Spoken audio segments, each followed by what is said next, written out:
నమస్తే, welcome to Chitragupt. కొండా సురేఖను పొమ్మన లేక పొగబెడుతున్నారా అంటే అవుననే మాటలే వినిపిస్తున్నాయి. ఎందుకంటే పాపం కొండా సురేఖ ఎప్పుడైతే మంత్రిగా పదవి బాధ్యతలు తీసుకుందో అప్పటి నుంచి ఆమెకి పదవి గండం వస్తూనే ఉంది. ఏదో ఒక లొల్లిలో ఆమెను ఇరికిస్తూనే ఉన్నారు, ఏదో ఒక రకంగా ఆమెను బాధ పెడుతూనే ఉన్నారంటూ ఈ మాటను తన అనుచరులతో తానే చెప్పుకొని బాధపడినట్లుగా కూడా తన అనుచరుల్లో మాట్లాడుకుంటున్నారు.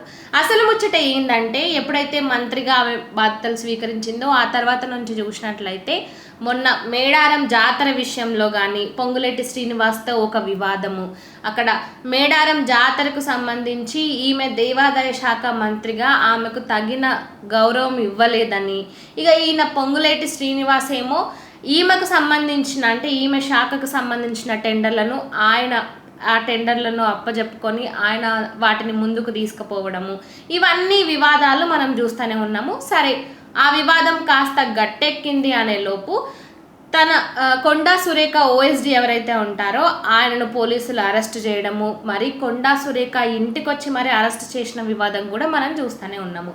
ఒకటి మేడారం జాతర వివాదం, ఆ తర్వాత పొంగులేటి శ్రీనివాస్ రెడ్డితో వివాదం, ఆ తర్వాత ఓఎస్డి వివాదం, తన కూతురు కొండా సురేఖ కూతురు బయటికి వచ్చి మాట్లాడడము, తన ఇంటిపై దాడి చేసిండ్రంటూ ఇవన్నీ కూడా మనం చూస్తూనే ఉన్నాము. అసలు ఎందుకు ఒక మంత్రిని ఇంతగానం ఎందుకు టార్గెట్ చేస్తున్నారు అనే క్వశ్చన్ ఇప్పుడు అందరిలోనూ వినిపిస్తుంది. అంటే ఆమె మంత్రి పదవి నుంచి గద్దె దింపడానికి డైరెక్ట్గా పొమ్మని చెప్పలేక ఈ విధంగా పొగబెడుతున్నారా అనే అనుమానాలు కూడా వ్యక్తమవుతున్నాయి. ఇక ఇవి ఇట్లా ఉంటే ఇప్పుడు జరిగిన తతంగం ఏంటంటే కడియం శ్రీహరి స్టేషన్ గన్పూర్ ఎమ్మెల్యే, ఈయన ఫిరాయింపు కేసులలో కూడా ఉన్నాడు. అయితే ఇప్పుడు ఈయన కాంగ్రెస్ పార్టీలోకి వచ్చినట్టుగా చెప్పుకుంటున్నాడు. ఇప్పుడు ఈయన ఏం చేసిండంటే ఈ దేవాదాయ శాఖకు సంబంధించి ఆ అధికారులందరితో ఈయన సమీక్షా సమావేశం నిర్వహించిండు. ఇందులో కొండా సురేఖకు ఎటువంటి ఇన్ఫర్మేషన్ ఇవ్వకుండా, ఆమెను పిలవకుండా, ఆమెకు ఒక మాట కూడా చెప్పకుండా ఈయన వాళ్ళందరితో ఏదైతే అధికారులందరూ ఉంటారో అధికారులతో ఒక మీటింగ్ అనేది పెట్టుకున్నాడు. ఇక విషయం తెలుసుకున్న కొండా సురేఖ ఈయన అట్లెట్లా చేస్తాడు, నా శాఖకు సంబంధించి నా పర్మిషన్ లేకుండా, అంటే నేను ఒక మంత్రిగా ఈయనకు కళ్ళకు కనిపిస్తలేనా, ఇప్పుడే కాదు ఇంతకుముందు కూడా వరంగల్లో ప్రజాప్రతినిధులను నా మీదికి రెచ్చగొట్టి నన్ను ఇబ్బంది పెట్టే పరిస్థితుల్లో కూడా ఈయన నెట్టేసిండు. ఇది మొదటిసారి ఏం కాదు, ఈయనపై ఖచ్చితంగా క్రమశిక్షణ చర్యలు తీసుకోవాల్సిందేనంటూ కూడా రేవంత్ రెడ్డికి లేఖ రాసింది. ఇక్కడ హైలైట్ గమ్మత్ ఏంటంటే రేవంత్ రెడ్డి ఏమనుకుంటాడు, ఈయన ముఖ్యమంత్రి అయినప్పటికీ ప్రతి శాఖలో ఈయనే ఉండాలి, అన్ని శాఖల్లో ఈయనే తలదూర్చాలన్నట్టు ఈయనకుంటుంది.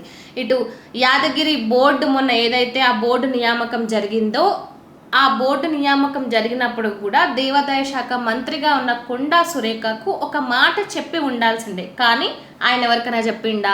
ఆయన ఎవరికీ చెప్పలేదు. ఆయన సొంతంగా ఆయన ఎవరెవరికి ఆ పదవులను కట్టబెట్టాలో వాళ్ళకే పదవులను కట్టబెట్టిండు. ఇంకా ఇది పక్కన పెడితే కొండా సురేఖ ఎపిసోడ్ పక్కకు పెడితే ముఖ్యంగా రేవంత్ రెడ్డి వీళ్ళ మంత్రుల విషయంలో ఏ విధంగా వ్యవహరిస్తున్నారో చూడండి ఒకసారి.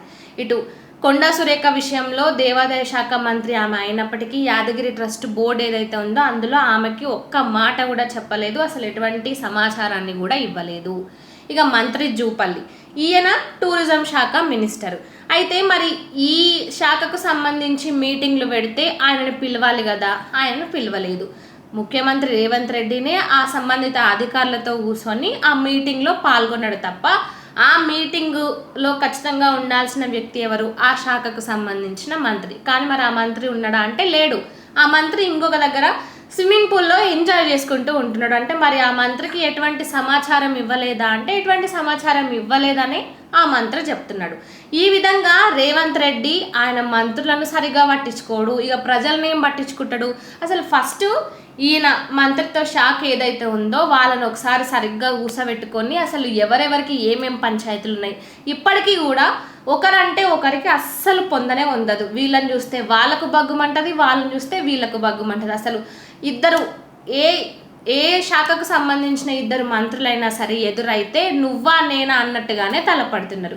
మరి ఇది ఇప్పుడు ప్రస్తుత మంత్రిత్వ శాఖలో ఉన్న లొల్లులు గొడవలు. వీళ్ళకి ఎప్పుడు అంతర్గతంగా అయితేనే ఉంటాయి. దీని మీద రేవంత్ రెడ్డికి కంప్లైంట్ పోతూనే ఉంటుంది. ఇంకా రేవంత్ రెడ్డి మాత్రం తక్కువన ఈ మంత్రుల మీద ఢిల్లీ అధిష్టానానికి కంప్లైంట్ చేసుకుంటుంటాడు. ఈ మంత్రి అట్లా చేసిండు, ఆ మంత్రి ఇట్లా చేసిండు.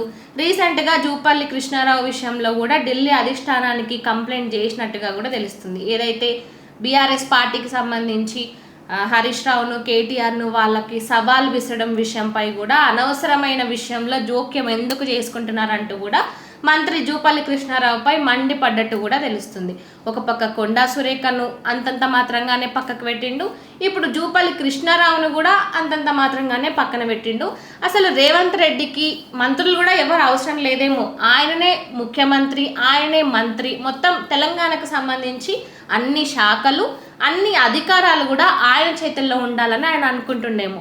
సో దీనిపై మీరేమంటారు? కామెంట్ రూపంలో చెప్పండి.